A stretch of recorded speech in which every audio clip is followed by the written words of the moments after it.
অনুষ্ঠান 2026 এটি শুরু হতে যাচ্ছে। এর আগে আমাদের খুদে খুদে কিছু বাচ্চাকে আমাদের আজকের অনুষ্ঠানের প্রধান অতিথি, বরেণ্য অতিথি, প্রধান আলোচক এবং উদ্বোধক এবং আমাদের আজকের অনুষ্ঠানের সভাপতির হাত থেকে কয়েকটা পুরস্কার হাতে তুলে দেওয়ার জন্য আমি অনুরোধ জানাবো। আমাদের যে খুদে খুদে শিক্ষার্থীরা অনেক কষ্ট করে অনেক দিন যাবৎ তারা দৌড়, তারপরে আরও অন্যান্য মজার মজার খেলাগুলো এই রোদের মধ্যে কষ্ট করে দিয়েছে, তাদের হাতে পুরস্কারটি তুলে দেওয়ার জন্য।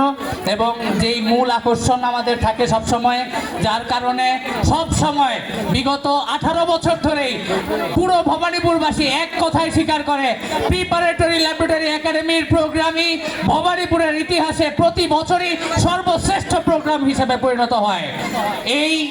এর পিছনে কিন্তু আমাদের কোনো দাবি থাকে না, আমাদের কোনো অগ্রাধিকার থাকে না। এর পিছনে একমাত্র হক থাকে যেই বাচ্চারা 1.5 মাস ধরে কঠোর পরিশ্রম করে রিহার্সালের মাধ্যমে আপনাদের মাঝে সাংস্কৃতিক অনুষ্ঠান পরিবেশন করে, সেই বাচ্চাদের জন্য আমাদের যে বিশেষ পুরস্কারের ব্যবস্থা আছে, তাদেরকেও আমরা বিশেষ পুরস্কার তুলে দিব। তো এবারে আমরা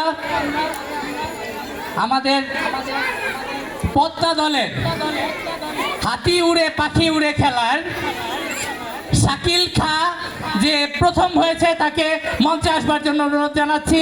আমাদের আজকের অনুষ্ঠানের প্রধান অতিথির থেকে পুরস্কার গ্রহণ করবার জন্য শাকিল খা মঞ্চে আসছে। শাকিল খা, আমি সকলকে একটি অনুরোধ জানাবো ওর হাতে পুরস্কারটি তুলে দেওয়ার জন্য। হাতি উড়ে পাখি উড়ে খেলার প্রথম স্থান অধিকারকারী, একটু তাকান বাবা, প্রথম স্থান অধিকারকারী শাকিল খা। এরপর আসবে দ্বিতীয় হয়েছে মোশাররফ।